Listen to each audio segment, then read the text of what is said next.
This is Too Far Enterprises, and I'm coming to you today talking about Gabon's military ruler demanding that Burkina Faso return to ECOWAS, although Gabon is not part of ECOWAS itself.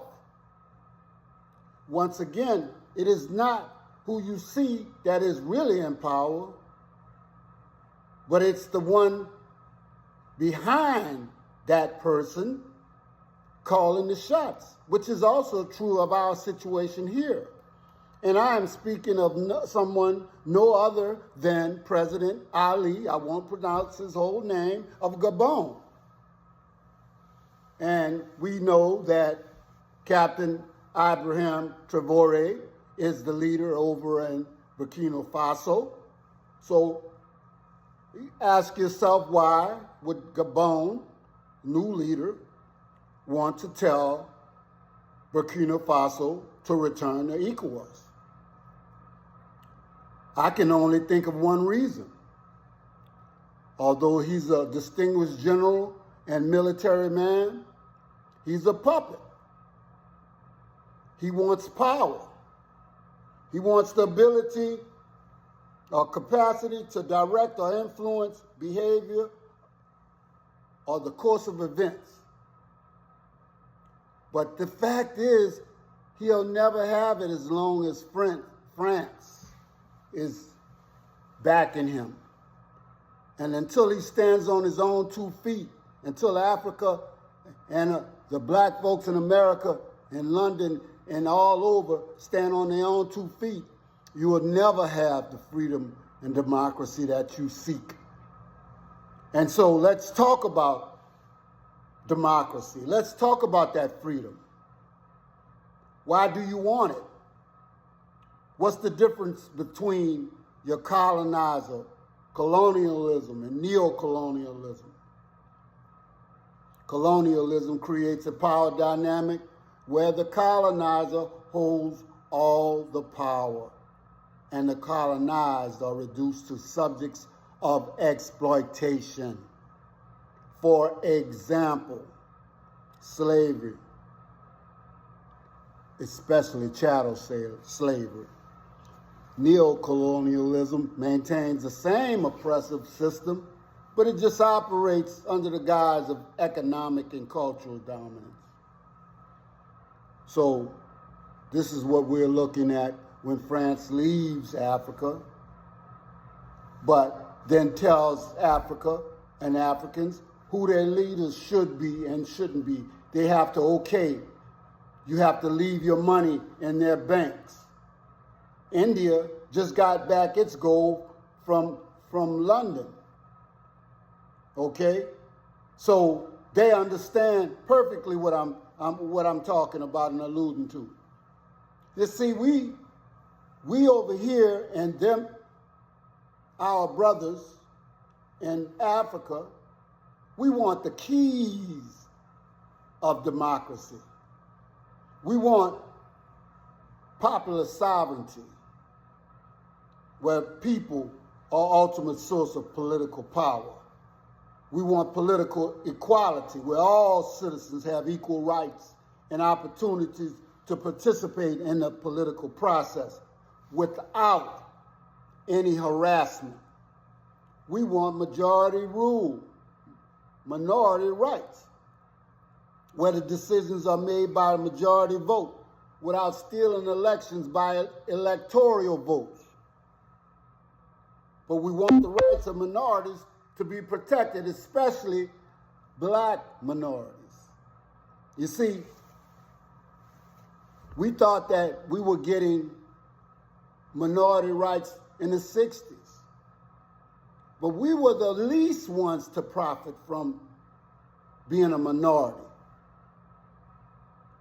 We want the rule of law, where everybody is subject to the same laws, including those in power. But most of all, we want accountability, where government officials are accountable to the people.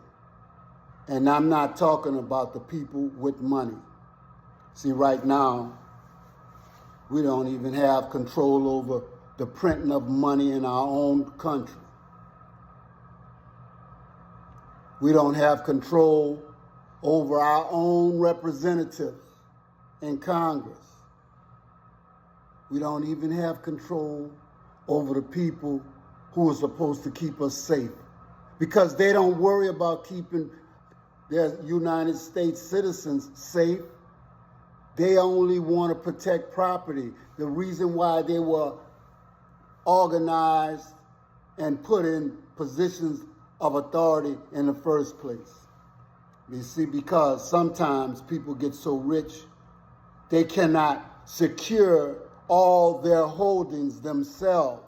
So they need to hire somebody to watch the slaves, protect the property, to look over and look out for the money while they can go home and go to sleep and pay them a fraction of what they truly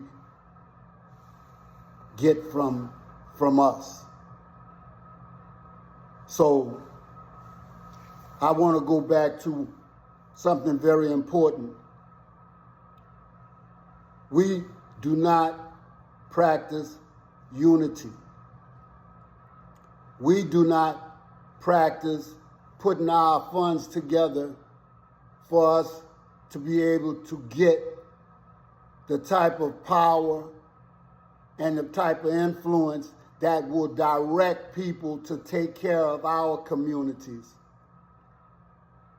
There's been a movement, and this wonderful lady, she is of the African ADDI, Development Diaspora Institute. She talked about everybody putting $1.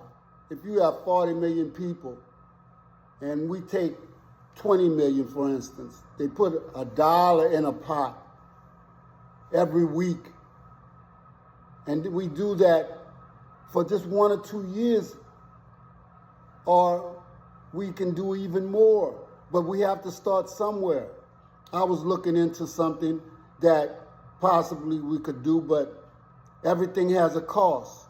If you put in $1, you may only get 50 cents out of that, and that's not a good deal.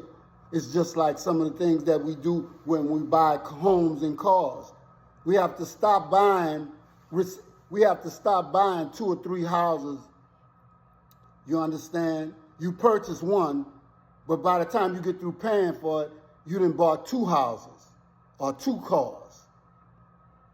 And this is the reason why they don't teach you about finance and economics the way that they should in high school or even in grade school or colleges. Because right now, economically, we know that we have not changed in 400 years. But our spending power has increased tenfold. And we can find money to go to the barber shop, buy hair, do fingernails and toes, but we can't put together nothing to build a school or a hospital. Yes, we've done it before, and yes, they have burned them down because they were jealous and envious, but we have to keep doing it, and we have to protect the things that we get. That is just simply a fact. So, we need to join people who are trying to become free, just as we're trying to become free.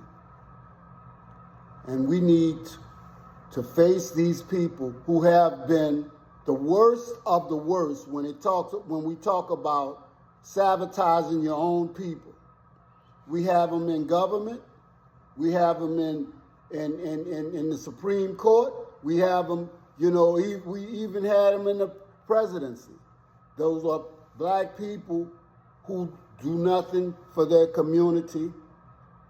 In fact, most people who have money and that are black and have influence are scared to do something for black people because they've been warned that if you do, we'll take it from you, just like we gave it to you. But if you want to truly be free, you have to stand up on your own 2 feet. This is Too Far Enterprises. Thank you.